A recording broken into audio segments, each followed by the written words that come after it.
Shalom saudara-saudara. Ayub pasal 6 ayat 26 mengatakan, apakah kamu bermaksud mencelah perkataan? Apakah perkataan orang yang putus asa dianggap angin? Saudara, ayat ini ingin mengatakan seorang yang putus asa, seorang yang sedang tidak punya pengharapan. Maka ayat yang Ayub 23 ayat 16 mengatakan, Allah telah membuat aku putus asa, yang Maha Kuasa telah membuat aku gentar. Kalau seseorang ada dalam kondisi putus asa, dia kehilangan harapan, tidak punya harapan, segala sesuatu yang diinginkan, yang dicita-citakan hilang tiba-tiba karena benturan sesuatu yang besar telah membentur hidupnya, sehingga dia tidak bisa menerima kenyataan yang ada, sehingga dia mengalami satu kesulitan hidup, masalah-masalah yang datang, dan dia berusaha untuk menolaknya, dan dia berusaha tidak mau memecahkan masalah-masalah itu. Orang itu putus asa. Untuk apa aku menyelesaikan masalah yang ini? Harapanku telah putus, semangatku telah tidak ada, sia-sia hidup ini. Orang itu cenderung malas-malas, dia cenderung pesimis, dia cenderung tidak memikirkan lagi apa yang dicita-citakan, dan emosinya tidak stabil, mudah marah, mudah tersinggung.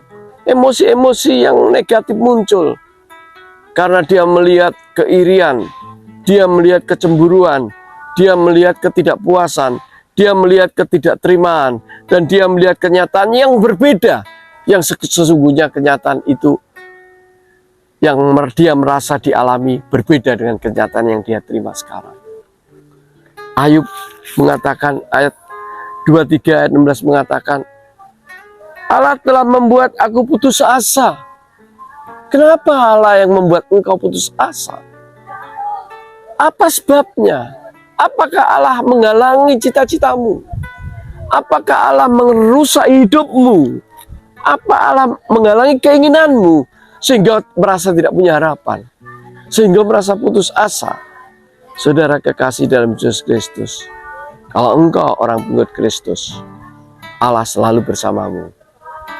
Kalau engkau anak-anak Tuhan, maka engkau hidup bersama-sama dengan Dia. Pikiran-pikiran Tuhan, rencana-rencana Dia, apapun yang diinginkan, pasti engkau penuhi.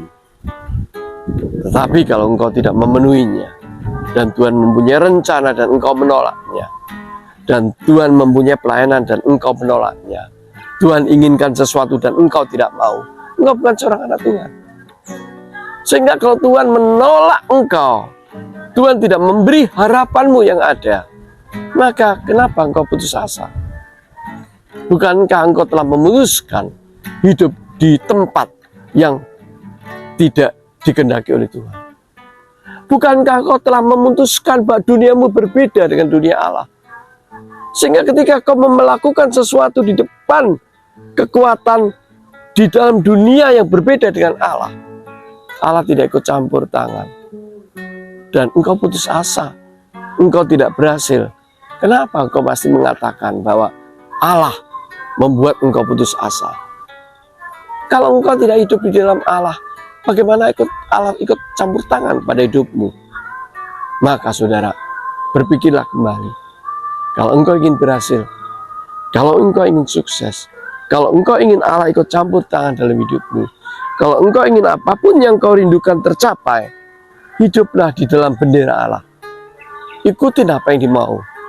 Ajarlah apa yang diajarkan Allah kepadamu, dan ajarkan itu kepada orang lain. Sehingga engkau menjadi pengikut Kristus, engkau menjadi pelayan Kristus, dan engkau membela Kristus. Mari saudara, jangan lagi hidup putus asa. Di dalam kamus Allah, tidak ada orang yang putus asa kalau dia hidup bersama Dia. Kalau engkau hidup bersama Allah, semua yang kau lakukan pasti berhasil. Karena Allah menginginkan engkau berhasil di matanya dan engkau berhasil di dunia ini. Tuhan memberkati. Shalom.